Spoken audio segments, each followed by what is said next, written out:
sometimes people are looking to spend the money in ways that would benefit the family rather than the nursing facility. So what we're generally trying to do is we're trying to take something that's considered exempt or considered countable, like $50,000. That's countable. You could say that's exempt. And we want to turn that into something that's not countable. So if you think about the things that we said were exempt, one of the things was a funeral plan or a burial plot. So if I'm talking to a family about their mother, say, and I say, okay, there's $50,000. Does she have a funeral plot? And they're like, no, she wants to be buried. So I'll send them there and maybe they spend $10,000 or $15,000 or $20,000 on a burial plot or a prepaid funeral plan. That's considered exempt. So you're taking $50,000 and you're turning it into $30,000 and an exempt burial plot funeral plan. So that's considered exempt. Because honestly, the other thing is you spend it all on the nursing home, the person passes away, and then the family has to come up with $20,000. So really, it's buying something that is either going to be needed anyway or can benefit the family in some way. Another way to spend down is on home improvements. So a lot of our seniors, they need to have rails installed in the bathroom. They need to do a wheelchair ramp on the home. Sometimes they need a new roof and they've been procrastinating putting it on. Now is the time to do those things because as long as they own the home and it's their home, they're on the deed to it.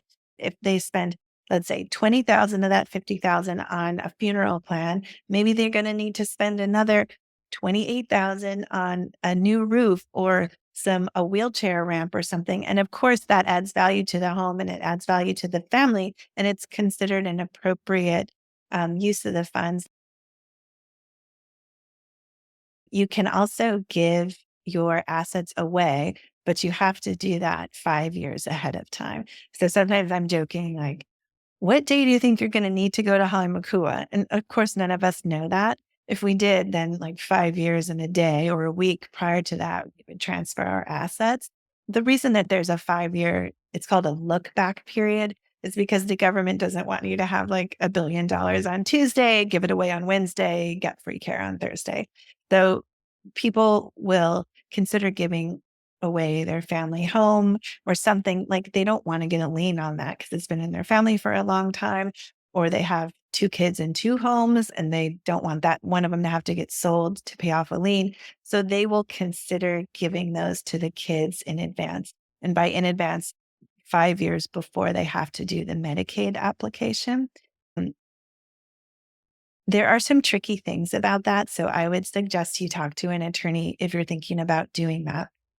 One of the tricky things is that, you know how when you sell your house, if your house, like most houses here in Hawaii, has gone up a lot in value, you might have to pay income taxes on the gain. So capital gains taxes is what a lot of people call that.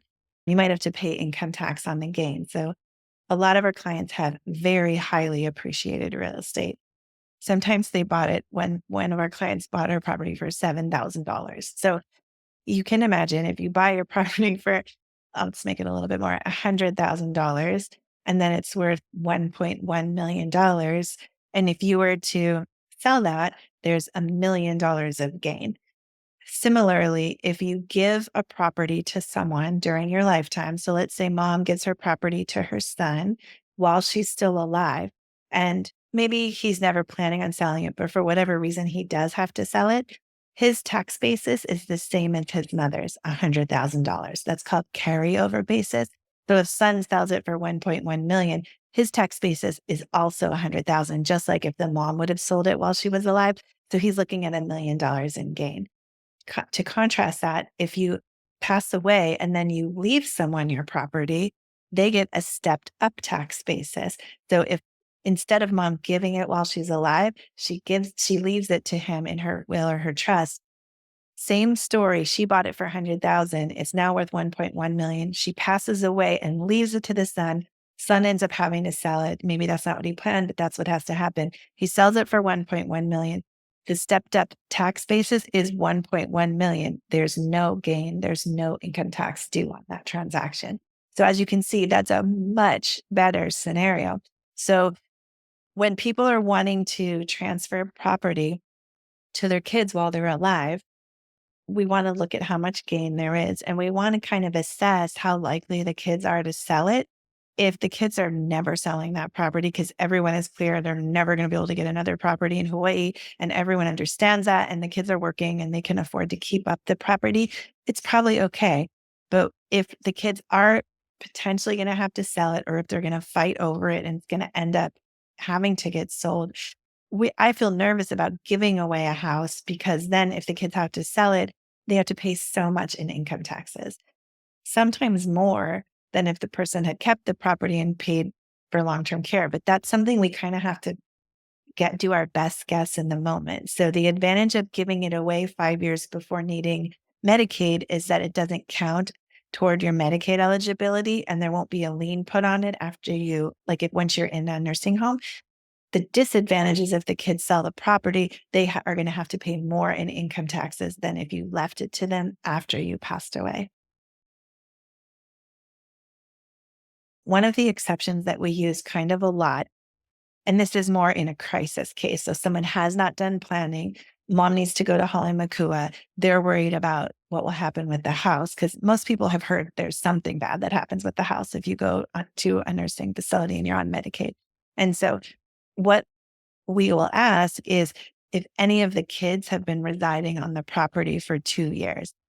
And even from a planning point of view, if the kids do live on the property and they're planning on staying, that's a good planning solution as well, because there is an exemption. If the day that child is filling out the Medicaid application for their parent, if they have been residing on the property for the 2 years immediately preceding that Medicaid application, we are allowed to transfer the property to that child. Now, I did a podcast before, episode 1, that talked about powers of attorney. That's really important, because obviously if mom does not have capacity, we can't, and there's no power of attorney, we can't transfer anything because she can't sign. So assuming there's either a conservatorship in place or there's a valid power of attorney who can sign for mom, she can transfer the house to the child that's been living there for 2 years. And that's considered an exempt transfer. There's no penalty that happens there. In Hawaii, they use the TMK, the tax map key. So even if, so a lot, like, we have a lot of upcountry parcels of real estate where parents have a home, kid has a cottage, that's okay. As long as you're living on that TMK, they count it. You don't necessarily have to be living in your mom's house for those 2 years. So that works out a lot for our clients, because a lot of them are residing in family properties, and then we can transfer to whichever of the kids was living there. And then, obviously, if there's more than one child, the expectation is that all the kids would get. So that first transfer has to be to the child that lived on the property, but then we can do a second transfer where that child gives to the other two as well. So then they co-own it, because typically people don't want to give up their shares in the property just because one has been living there. So that's a way we will do that. Something we see less often is if there's a sibling. So if a person is living with their sibling, like they inherited the property from their parents and the sibling owns and our client owns, and the sibling has been living there for a year, 1 year, not 2 years, 1 year for the sibling, we're allowed to deed it to the sibling too. So that's a similar one. We just don't use that as often as we use the exempt transfer to the children. That's one that we use a lot. We can also transfer, we've used this one at least once, but we don't use this one all the time. If there's a child who has any kind of disability. So once we did have a situation where one of the kids was considered legally blind, so we were allowed to transfer to that child too. So that worked out for them, meaning the property didn't count any longer for Medicaid. They were able to get Medicaid. The kids were able to get the house. So that's a nice result. So those are some of our primary strategies that we use to help people qualify for Medicaid when they're kind of there, but not all the way there.